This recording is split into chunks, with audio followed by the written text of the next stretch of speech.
Good morning students. बेटा हम लोग ने शुरू किया था जेनेटिक्स का chapter principle of inheritance and variation. कुछ बेसिक टर्मिनोलॉजी हमने स्टडी कर ली थी। जैसे हमने स्टडी किया था जेनेटिक्स क्या होता है, इनहेरिटेंस क्या है, हेरिडिटी क्या है, वेरिएशन क्या है। इवन हमने जीन एलील के बारे में भी स्टडी कर लिया था। आज हम इसी को आगे कंटिन्यू कर रहे हैं। आज हम स्टडी करेंगे ट्रू ब्रीडिंग लाइंस क्या होती है। इनको हम प्योर लाइंस भी कहते हैं। इनको हम क्यों स्टडी कर रहे हैं? क्योंकि मेंडल ने जो जेनेटिक्स दी है उसमें मेंडल के जो हाइब्रिडाइजेशन एक्सपेरिमेंट हैं उनकी शुरुआत ही कहाँ से होती है? प्योर लाइन से होती है। तो प्योर लाइन सबसे पहली चीज, तो प्योर लाइन बनाई कैसे जाती है? अगर आपको प्योर लाइन नहीं मिल रही है तो हम प्योर लाइन कैसे बनाएं और किस ऑर्गेनिज्म को हम कहेंगे कि वो अपनी प्योर लाइन शो कर रहा है या ट्रू ब्रीडिंग लाइन है, तो वो हमें देखना है। तो ट्रू ब्रीडिंग लाइन या प्योर लाइन हम कैसे बनाते हैं? कॉन्टिन्यूस सेल्फिंग करते हैं। क्या करते हैं? कॉन्टिन्यूस सेल्फिंग करते हैं। सक्सेसिव जनरेशंस में काफी सारे जनरेशन तक हम लगातार क्या कराते रहते हैं? सेल्फिंग कराते रहते हैं। कब तक?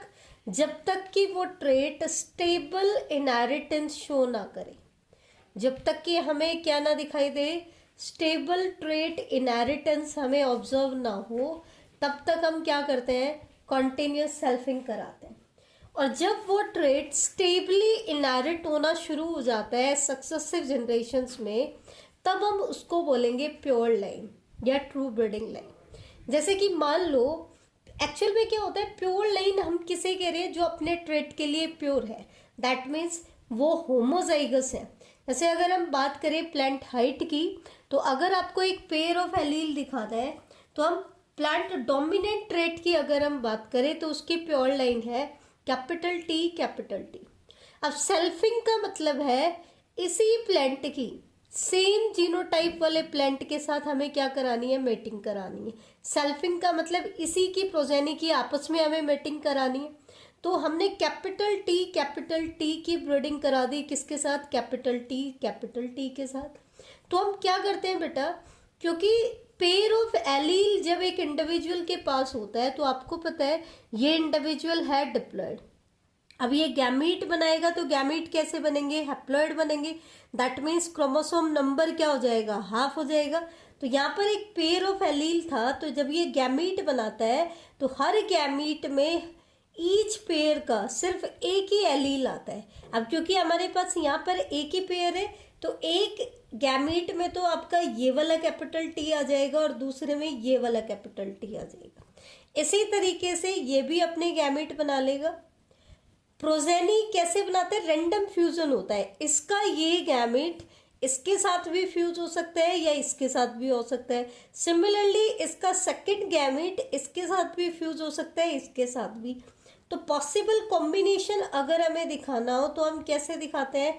चेकर बोर्ड हम यूज करते हैं, पुन्नेट स्क्वायर मेथड हम यूज करते हैं। मेल के गैमेट को हम एक्स एक्सिस में इधर ऑरिजेंटल इसमें लिखते हैं और फीमेल की गैमेट वर्टिकल रो में हम मेंशन करते हैं। तो मान लो ये आपका मेल है तो इधर हमने लिख दिए इसके दोनों गैमेट और इस तरफ हम लिख देंगे इसके दोनों गैमेट। तो आपकी प्रोजेनी सारी की सारी कैसी आई? अगर ये गैमेट इसके साथ फ्यूज होता है तो कैपिटल टी, ये गैमेट इसके साथ फ्यूज होता है तो भी कैपिटल टी, और मान लो इसका ये गैमेट इसके साथ फ्यूज हो रहा है तो भी क्या आएगा? Capital T. यहाँ पे भी क्या आएगा? Capital T. अब सेल्फिंग का मतलब क्या है? इन पेरेंट्स की ये जो प्रोजेनी आई इनकी आपस में मेटिंग करा दो। जैसे मान लो एक ये मेल ले लिया, ये फीमेल ले लिया, इनकी हमने मेटिंग करा दी। तो अगर ये ट्रेट इनकी करा लो आप, ऐसे ही गैमेट बनेंगे। नेक्स्ट जनरेशन में भी सारी प्रोजेनी कैसी आएंगी? ऐसी ही आएंगी। इसका मतलब हमारे पास पेरेंट था टोल और सारी प्रोजेनी भी कैसी आई? टोल। अब चाहिए इसको कितनी ही सक्सेसिव जनरेशन्स तक हम ब्रीडिंग कराते रहे, सेल्फिंग कराते रहे, हर जनरेशन में ये क्या प्रोड्यूस करेगा? प्योर लाइन प्रोड्यूस करेगा। मतलब ये ट्रेट स्टेबली इनहेरिट हो रहा है, स्टेबल इनहेरिट, कहीं पे भी ये कैरेक्टर सेग्रीगेट नहीं हो रहा है। दैट मीन्स आपको किसी भी प्रोजेनी में रिसेसिव ट्रेट दिखाई नहीं दे रहा है। इसका मतलब ये जो ट्रेट है ये स्टेबल इनहेरिटेंस शो कर रहा है। क्या शो कर रहा है? Stable inheritance. ठीक है, तो that means it is it's true breeding line. अगर हम मान लो हम ले लेते हैं कैपिटल टी स्मॉल टी, हमें पता है ये हेट्रोजाइगस है, ये प्योर नहीं है अपने ट्रेट के लिए। क्यों? क्योंकि हम इसका फिनोटाइपिक एक्सप्रेशन तो आएगा टोल, क्योंकि कैपिटल टी एलील जो है वो डोमिनेंट एलील है। तो हेट्रोजाइगस पेयर में एक्सप्रेशन किसका आता है? डोमिनेंट एलील का आता है। लेकिन बेटा क्योंकि इसमें साथ में रिसेसिव एलील भी है, हालांकि रिसेसिव एलील अपना एक्सप्रेशन नहीं दिखा रहा है, लेकिन है तो सही, इम्प्योरिटी तो है। तो इसकी सेल्फिंग करके देख लो आप। अगर हम इसकी सेल्फिंग करते हैं तो यहाँ पर इसमें क्योंकि एक पेयर ऑफ एलील है, तो हर गैमीट में हर पेयर का सिर्फ एक ही एलील आता है। तो इसने भी 2 गैमेट बनाए और इसने भी क्या बना लिए? 2 गैमेट बना लिए। प्रोजेनी निकाल लो। इसके गैमेट हम यहाँ लिख देते हैं और इसके गैमेट हम यहाँ लिख देते हैं। तो आप देखो आपकी प्रोजेनी क्या आई? Capital T that means tall, capital T small T that means tall, capital T small T ये भी कैसी है? टॉल है। लेकिन स्मॉल टी कैसी आ गई? ड्वार्फ। अब पेरेंट तो आपका टोल था, तो फिर आपके पास ड्वार्फ प्रोजेनी कैसे आई? क्यों आई? जबकि अगर वो ट्रेट टोलनेस की बात करें, पेरेंट में वो ट्रेट प्योर लाइन में होता, तो कभी भी प्रोजेनी में आपको ड्वार्फ ट्रेट देखने को नहीं मिलता। ठीक है, तो ट्रू ब्रीडिंग लाइन हम किसे कहते हैं? It is the one which show stable trait inheritance and expression for several generations after continuous self pollination. इसका मतलब क्या है बेटा? ध्यान देना, स्टेबल ट्रेट इनहेरिटेंस का मतलब क्या होता है कि वो ट्रेट अपने फ्यूचर जनरेशंस में स्टेबली इनहेरिट हो रहा है। दैट मीन्स कहीं पे भी वो ट्रेट सेग्रीगेट नहीं हो रहा। दैट मीन्स कहीं पे भी उसका अपोजिट जो कंट्रास्टिंग ट्रेट है वो आपको विजिबल नहीं हो रहा है। तब हम कहेंगे कि वो ट्रेट कैसे है? अपना प्योर लाइन। बेटा सिर्फ डोमिनेंट ही नहीं, अगर हम होमोजाइगस रिसेसिव की बात करें तो इसकी भी सारी प्रोजेनी कैसी आएंगी? रिसेसिव ही आएंगी अगर ये प्योर लाइन है। क्यों? देखो इसने गैमीट बनाए स्मॉल टी, इसने भी बनाए स्मॉल टी। आप इनके गैमीट्स बना के पुनेट स्क्वायर मेथड यूज कर लो, सारी प्रोजेनी कैसी आएंगी? Small T. तो ये भी क्या शो कर रहा है? स्टेबल ट्रेट इन है। फिर चाहे इन्हीं की प्रोजेनी की सेल्फिंग करा दो तो भी नेक्स्ट जनरेशन में सारी प्रोजेनी आपकी कैसी आएंगी? Small T. दैट मीन्स यहाँ पे भी क्या दिखाई दे रहा है? स्टेबल ट्रेट इनहेरिटेंस दिखाई दे रहा है। ठीक है, तो in a true breeding line the allelic pair of genes are identical और होमोजाइगस। तो हम क्या कहना चाह रहे हैं? अगर आपका पेयर प्योर लाइन है तो उसके अंदर जो पेयर में जो 2 एलील हैं वो आइडेंटिकल होंगे, एक जैसे होंगे। अगर डिफरेंट हमने लिए तो वो ट्रेट स्टेबली इनहेरिट नहीं हो रहा था। दैट मीन्स वो ट्रू ब्रीडिंग लाइन से नहीं है, प्योर लाइन से नहीं है। इसका मतलब शॉर्ट में अगर हम बोले, अगर आपको आइडेंटिफाई करना हो कि कोई स्पेसिफिक प्योर लाइन है या नहीं है तो कैसे पता लगाएंगे? अब उसका जेनेटिक मेकअप देखो, जीनोटाइप देखो। अगर उस जीनोटाइपिक पेयर में जो एलील का जो पेयर है उसमें दोनों एलील आइडेंटिकल है तो वो कैसा है? ट्रू ब्रीडिंग लाइन है। लेकिन बेटा अगर हमारे पास जीनोटाइप अवेलेबल नहीं है तो तब हमें बताना हो कि वो प्योर लाइन है या नहीं है, तो हम कैसे बताएंगे? उसकी कॉन्टिन्यूस सेल्फिंग कराएंगे। और अगर वो अपनी नेक्स्ट जनरेशन और कमिंग जनरेशन्स में स्टेबली इनहेरिट हो रहा है तब तो वो कैसा है? प्योर लाइन है। और अगर वो स्टेबली इनहेरिट नहीं हो रहा तो वो प्योर लाइन नहीं है। तो ये तो था आपका कॉन्सेप्ट ट्रू ब्रीडिंग लाइन का। अब एक लाइन क्या होती है? लाइन क्या होती है जनरली पूछ लेते हैं। हमने बोल दिया ट्रू ब्रीडिंग लाइन। सिंपली अगर हमें बताना हो कि लाइन क्या होती है जेनेटिक्स के केस में, तो देखो it consist of a group of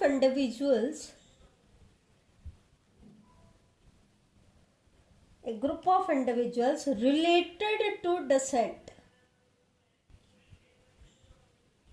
related by descent and often similar in genotype.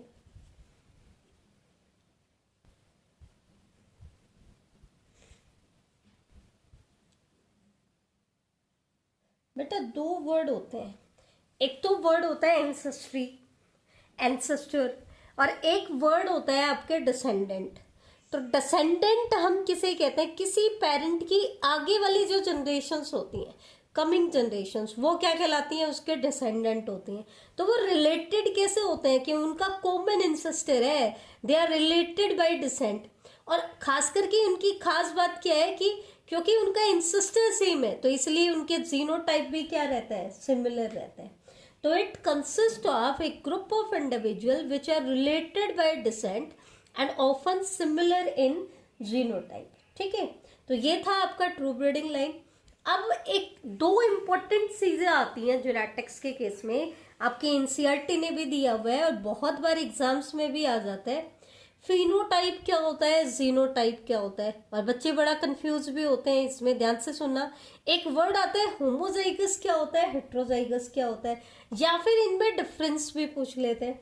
तो इन्हीं को हम कंपेयर करेंगे, तो ध्यान से देखना। सबसे पहले मैं एनसीईआरटी का पॉइंट बता रही हूँ। एनसीईआरटी क्या कह रही है फिनोटाइप को, physical expression of the character, कि फिनोटाइप क्या है, it is the physical expression of the character, किसी भी कैरेक्टर का फिजिकल एक्सप्रेशन है। फिजिकल एक्सप्रेशन का मतलब क्या है, जिस फॉर्म में हम उसको ऑब्जर्व कर सकते हैं। दैट मीन्स ये किसको डिनोट करता है phenotype, external feature of an organism. ये किसको डिनोट करेगा, external feature of an organism. जैसे कि देखो बेटा, अगर एक प्लांट टोल है या ड्वार्फ है, उसको देखने से आपको सिर्फ क्या पता चलता है कि वो टोल है या ड्वार्फ है, लेकिन क्या आप ये बता पाओगे कि वो कैपिटल टी है या कैपिटल टी स्मॉल टी है? नहीं, हम ये चीज नहीं बता सकते हैं देखने से। तो इसका मतलब क्या है कि जो एक्सप्रेशन हमें फिजिकली दिखाई देते हैं, एक्सटर्नल फीचर होते हैं किसी भी ऑर्गेनिज्म के, उसको हम क्या कहते हैं, फिनोटाइप कहते हैं। क्या कहते हैं, फिनोटाइप। इसी तरीके से जीनोटाइप क्या होता है, it is the genetic makeup of an individual. किसी भी इंडिविजुअल का जेनेटिक मेकअप होता है। जेनेटिक मेकअप मतलब उसके क्रोमोसोम्स की हम बात कर रहे हैं, क्योंकि आपको पता है जेनेटिक मटेरियल किससे बना है, क्रोमोसोम। हमारी जो ह्यूमन जो बॉडी है उसमें जेनेटिक इंफॉर्मेशन किसके पास होती है, क्रोमोसोम के पास। और क्रोमोसोम्स पे क्या लोकेटेड होते हैं, जीन्स होते हैं। ठीक है, दैट मीन्स मेंडल के केस में उनको हमने क्या कहा था, फैक्टर कहा था। तो हम क्या कह सकते हैं कि the factors on chromosome regulating the characters are called genotype. That means हम किसकी बात कर रहे हैं, फैक्टर्स की बात कर रहे हैं, उनके बारे में डिस्कस कर रहे हैं, एलील पेयर की बात कर रहे हैं, एलील्स के बारे में डिस्कशन कर रहे हैं। क्योंकि आपको पता है फैक्टर को ही आगे जाकर के जीन कहा गया, और जीन की जो स्लाइटली डिफरेंट फॉर्म है उनको हम कहते हैं एलील्स। तो अगर हम किसी भी इंडिविजुअल के एलील पेयर की बात करते हैं या एलील्स की बात करते हैं, एलीलिक मेकअप की बात करते हैं, तो वो किसको रिप्रेजेंट करता है, जीनोटाइप को। दैट मीन्स जो हम कह रहे हैं ना, capital T capital T, capital T small T, small T small T, तो ये कैपिटल टी स्मॉल टी ये अल्फाबेट किसको डिनोट करते हैं, ये डिनोट करता है एलील्स को। तो अगर हम किसी भी इंडिविजुअल के फैक्टर्स की बात कर रहे हैं, उसके एलील्स की बात कर रहे हैं या उसके जीन्स की बात कर रहे हैं, दैट मीन्स हम उसके जेनेटिक मेकअप को डिस्कस कर रहे हैं, तो वो क्या कहलाता है, उसका जीनोटाइप। और उसका जो फिजिकल एक्सप्रेशन होता है किसी भी कैरेक्टर का, वो क्या कहलाता है, उसका फिनोटाइप कहलाता है। क्या कहलाता है, फिनोटाइप। ठीक है, एक चीज और देखो, किसी भी इंडिविजुअल का फिनोटाइप जो है ना, it can change with age. Phenotype जो है वो एज के साथ चेंज हो सकता है। जैसे कि अगर हम बात करें स्किन कलर है, ठीक है, तो स्किन कलर क्या हो सकती है, एज के साथ चेंज हो सकती है। प्लांट हाइट की बात करें तो छोटा बच्चा बहुत छोटा होता है, जैसे जैसे वो बड़ा होता है उसकी हाइट बढ़ती रहती है। ठीक है, तो ये जो फिनोटाइपिक एक्सप्रेशन है ये तो क्या हो जाता है, एज के साथ चेंज हो जाता है। लेकिन जेनेटिक मेकअप तो तभी डिसाइड हो जाता है जब फर्टिलाइजेशन होता है, और उसके बाद एज के साथ जेनेटिक मेकअप में कोई भी चेंज नहीं होता है।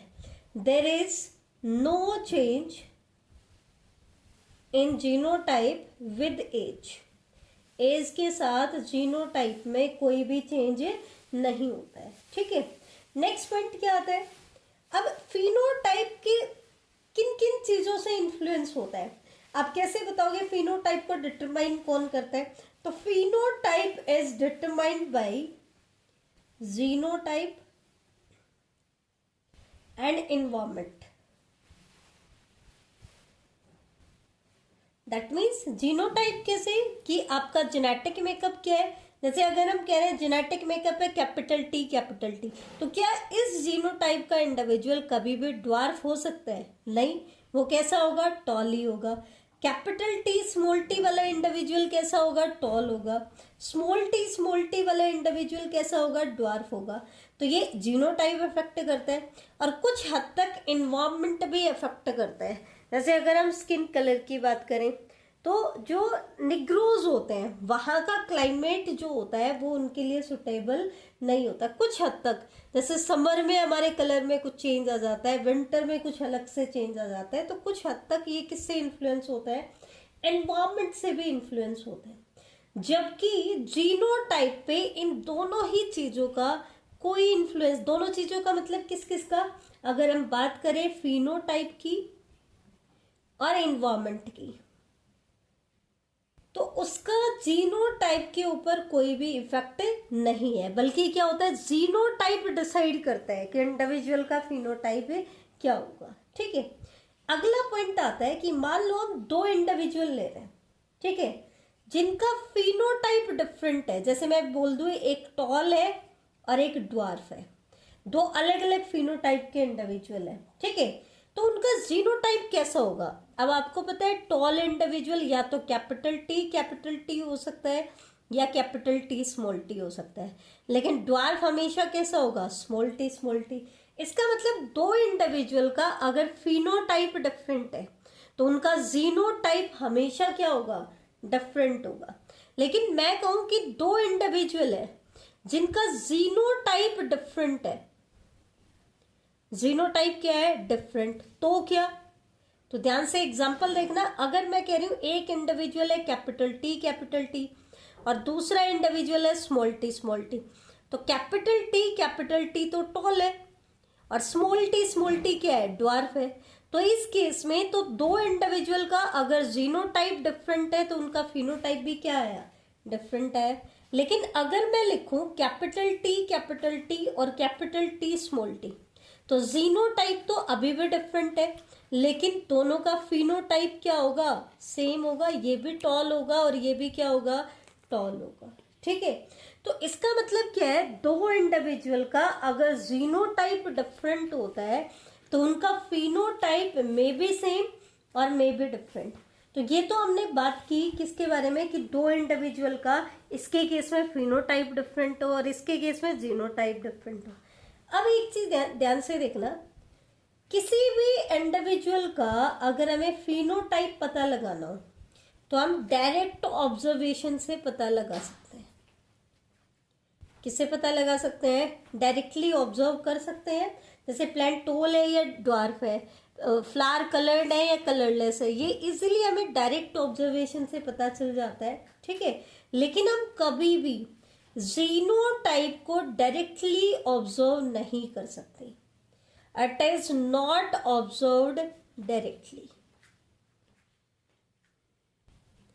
इसके लिए हमें कुछ स्ट्रेटजीज फॉलो करनी पड़ती हैं, कुछ टेक्निक्स की हेल्प लेनी पड़ती है, तब जाकर के हमें इंडिविजुअल का क्या पता चलता है? जीनोटाइप पता चलता है, ठीक है। तो ये था हमारा कंपैरिजन होमोजाइगस और हेट्रोजाइगस इंडिविजुअल के बीच में, फिनोटाइप और जीनोटाइप में। अब हम बात करेंगे होमोजाइगस और हेट्रोजाइगस में क्या डिफरेंस होता है।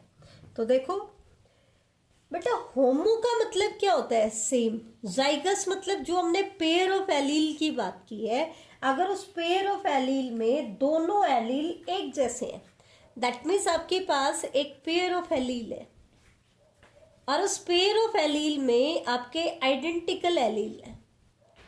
दोनों एलील कैसे हैं? आपके आइडेंटिकल एलील है, तो उस कंडीशन को हम क्या कहेंगे बेटा? होमोजाइगस। जैसे कि मैंने एग्जांपल दिया कैपिटल टी और स्मॉल टी स्मॉल। बेटा बार बार हम एग्जांपल और भी ले सकते हैं, लेकिन प्लांट हाइट का एक कॉमन एग्जांपल होता है, हम बाकी भी ले सकते हैं। जैसे हम बात करें वायलेट फ्लावर या वाइट फ्लावर, ठीक है। तो यहाँ पर भी क्या है? ये तो है डोमिनेंट पेयर ऑफ एलील का पेयर और ये है रिसेसिव एलील का पेयर, ठीक है। तो इसका मतलब क्या है? होमोजाइगस के केस में तो दो कंडीशन होती है। एक तो होता है होमोजाइगस डोमिनेंट, दैट मीन्स इस पेयर के अंदर जो दोनों एलील हैं आपके, वो दोनों के दोनों डोमिनेंट है। और दूसरा होता है होमोजाइगस रिसेसिव। दूसरा क्या होता है? Homozygous recessive. इस पेयर में जो दोनों एलील हैं वो कैसे हैं? रिसेसिव है। रिसेसिव है तो इसलिए हम स्मॉल अल्फाबेट से रिप्रेजेंट कर रहे हैं। अब आ जाओ हेट्रोजाइगस की बात करें। हेट्रोजाइगस में आपके पास जो एक पेयर ऑफ एलील है, वो pair of allele different alleles का होता है। दैट मीन्स उस पेयर में जो दो एलील है दे आर नॉट आइडेंटिकल। जैसे हमने कहा कैपिटल टी स्मॉल टी, तो एक एलील आपका है कैपिटल टी और दूसरा एलील आपका है स्मॉल टी। तो आपके जो एलील्स हैं वो आइडेंटिकल नहीं है। आइडेंटिकल नहीं है तो ऐसे पेयर को हम क्या कहते हैं? हेट्रोजाइगस पेयर कहते हैं। क्या कहते हैं? अब यहाँ पर तो हमने दो टाइप बता दी थी, होमोजाइगस डोमिनेंट और होमोजाइगस रिसेसिव, लेकिन यहाँ पर सिर्फ एक ही टाइप रहती है, हेट्रोजाइगस, ठीक है। इसके बाद देखो, तो जो होमोजाइगस कंडीशन होती है उसमें या तो इंडिविजुअल के पास डोमिनेंट एलील होता है या फिर इंडिविजुअल के पास कैसा एलील होता है? रिसेसिव एलील होता है। कभी भी किसी भी इंडिविजुअल के पास आपको दोनों एलील नहीं मिलेंगे अगर आपका इंडिविजुअल कैसा है? होमोजाइगस है। जबकि एक हेट्रोजाइगस इंडिविजुअल में एक एलील तो आपका डोमिनेंट होता है, मोस्टली ऐसा होता है, कुछ एक्सेप्शंस को अगर हम छोड़ दें, और दूसरा जो एलील होता है वो रिसेसिव होता है। जैसे कि अगर हम ए बी ब्लड ग्रुप की बात करें तो उसमें दो एलील होते हैं, आई ए आई बी। हेट्रोजाइगस पेयर है क्योंकि दोनों एलील अलग अलग है, लेकिन ये दोनों एलील इक्वली डोमिनेंट होते हैं। तो ऐसे कुछ एक्सेप्शंस को अगर हम छोड़ दें तो यहाँ पर जो पेयर ऑफ एलील होता है इसमें एक डोमिनेंट एलील होता है और एक रिसेसिव, मतलब दोनों टाइप के एलील इनके पास होते हैं, ठीक है। इसके बाद अगर एक होमोजाइगस इंडिविजुअल गैमीट बनाता है, मे बी वो डोमिनेंट वाला हो या रिसेसिव वाला हो, तो दोनों गैमीट कैसे बनेंगे बेटा? सेम बनेंगे। जैसे देख लो, इस इंडिविजुअल ने गैमीट बनाए तो क्योंकि ये एक पेयर ऑफ एलील है, गैमीट बनाएगा तो हर पेयर का सिर्फ एक ही एलील जा सकता है, क्योंकि क्रोमोसोम नंबर क्या होता है? हाफ होता है। तो पेयर था हमारे पास, तो प्लॉइडी यहाँ पे 2n है, यहाँ पे कैसी होनी है? n होनी है। तो एक गैमीट में एक ही एलील जाएगा। तो यहाँ पर दोनों गैमीट कैसे हैं? कैपिटल टी कैरिंग एलील वाले, और यहाँ पर दोनों एलील कैसे हैं? जिसमें स्मॉल टी एलील है। इसका मतलब हमेशा यहाँ पर एक ही टाइप का गैमीट बनता है, only one type of gamete, एक ही टाइप के गैमीट की फॉर्मेशन होती है। जबकि अगर आपका इंडिविजुअल हेट्रोजाइगस है तो उसके केस में वो दो टाइप के गैमीट बनाता है। एक तो ऐसा जिसमें डोमिनेंट एलील होगा, कैसा एलील होगा? डोमिनेंट एलील, और दूसरे ऐसा जिसमें रिसेसिव एलील होगा। और बेटा एक पेरेंट जितने भी गैमीट्स बनाता है ना, सारे इक्वल प्रोबेबिलिटी में बनाते हैं। अब क्योंकि यहाँ पर एक पेरेंट दो गैमीट बना रहा है तो दोनों के दोनों 1/2 प्रोबेबिलिटी में बनेंगे। दैट मीन्स 50% ये वाला कैपिटल टी वाला गैमीट बनेगा और 50% क्या बनेगा? स्मॉल टी वाला। तो यहाँ पर तो एक पेरेंट जो गैमीट्स बनाता है वो दो टाइप के बनाता है और यहाँ बनाता है एक ही टाइप के, ठीक है। लास्ट पॉइंट आता है, अगर हम किसी होमोजाइगस इंडिविजुअल की सेल्फिंग करा दें। सेल्फिंग मैंने पहले भी कहा था कि एक ही पेरेंट की जो प्रोजेनी है उनकी हम मेटिंग करा दें, ठीक है। तो इनके केस में अगर हम कैपिटल टी वाले जीनोटाइप के इंडिविजुअल की मेटिंग अगर हम करा देते हैं कैपिटल टी वाले इंडिविजुअल के साथ, तो सारी प्रोजेनी भी आपकी कैसी आती है, कैपिटल टी। और अगर हम स्मॉल टी की मेटिंग करा दे स्मॉल टी के साथ, तो सारी प्रोजेनी भी आपकी कैसी आती है, स्मॉल टी। हमने ऊपर डिस्कस किया था, ठीक है। इसका मतलब किसी होमोजाइगस इंडिविजुअल की अगर हम सेल्फ ब्रीडिंग कराते हैं तो हमेशा सिमिलर टाइप ऑफ ऑफस्प्रिंग बनते हैं, जबकि एक हेट्रोजाइगस इंडिविजुअल की अगर हम सेल्फिंग करते हैं तो बेटा ध्यान से देखना, तो फिर क्या होता है करके देख लो, कैपिटल टी स्मॉल टी। अगर इसकी मेटिंग इसके साथ करें, ये क्यों लिखा बेटा, क्योंकि इस पेरेंट ने दो गैमेट बनाए, एक जिसमें कैपिटल टी हो एक जिसमें स्मॉल टी हो। ऐसे ही इसने भी दो गैमेट बनाए, एक जिसमें कैपिटल टी और एक जिसमें स्मॉल टी। अगर हम इसकी मेटिंग इसके साथ लिखें तो आपका जीनोटाइप क्या बना, कैपिटल टी।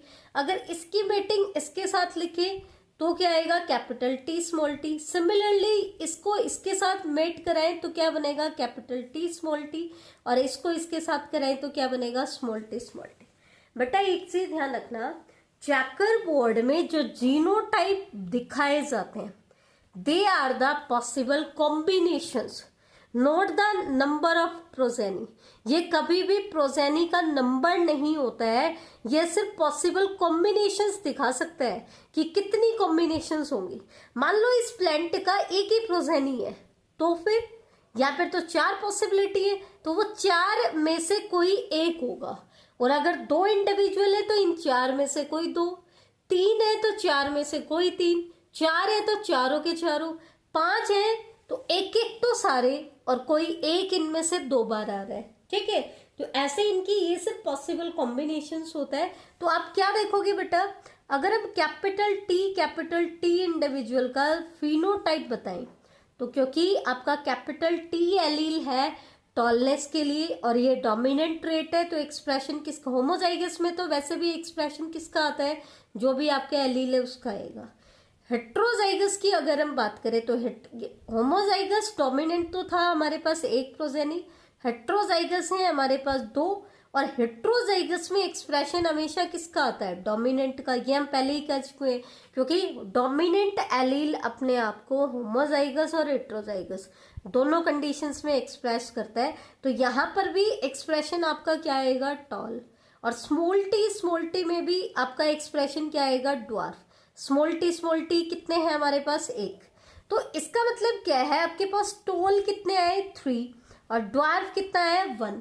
तो टोल और ड्वार्फ ये तो क्या है, फिनोटाइप। तो अगर आपसे बात करें फिनोटाइप की, तो हमारे पास प्रोजेनी में दो टाइप के फिनोटाइप आए। कौन कौन से, एक तो आया है टॉल और एक आया है ड्वार्फ। किस रेशो में आए बेटा, टोल आए 3 और ड्वार्फ आया 1। तो दो टाइप के फिनोटाइप आए, किस रेशो में, 3:1 में। लेकिन अगर हम जीनोटाइप की बात करें, किसकी बात करें, जीनोटाइप की, तो हमारे पास 3 टाइप के जीनोटाइप आए हैं, कैपिटल टी स्मॉल टी। कैसे, किस नंबर में, कैपिटल टी हमारे पास है 1 नंबर में, कैपिटल टी हमारे पास आए 2 नंबर में, और स्मॉल टी आया है 1 नंबर में। तो जीनोटाइप किस रेशो में आए, 1:2:1 में। दैट मीन्स जीनोटाइपिक रेशियो क्या है, 1:2:1, और फिनोटाइपिक रेशियो हमारा क्या है, 3:1। जबकि एक होमोजाइगस इंडिविजुअल की जब हमने सेल्फिंग कराई थी तो सारी की सारी प्रोजेनी आपकी कैसी आई थी, एक जैसी। वहां पे 100% आपकी एक जैसी प्रोजेनी आ रही थी, तो आपका रेशियो नहीं बन रहा था, 100% एक ही टाइप आ रही थी आपकी। जबकि हेट्रोजाइगस की अगर हम सेल्फिंग कराते हैं तो फिनोटाइप 2 टाइप के आते हैं, किस रेशियो में, 3:1 में, और जीनोटाइप 3 टाइप के आते हैं, किस रेशियो में बेटा, 1:2:1 में। तो ये था हमारा आज का टॉपिक बेटा, बड़ा इंपॉर्टेंट टॉपिक था, अच्छे से इसको रीड करना बेटा। जेनेटिक्स में जब तक आप अच्छे से डेली रिवीजन नहीं करते हैं, प्रैक्टिस नहीं करते हैं, तब तक आपको अच्छे से क्लियर नहीं होगा। आप लोगों से रिक्वेस्ट है कि साथ के साथ इन लेक्चर को प्रिपेयर करें और जितना हो सकता है टर्मिनोलॉजी को अच्छे से याद करें। थैंक यू बेटा।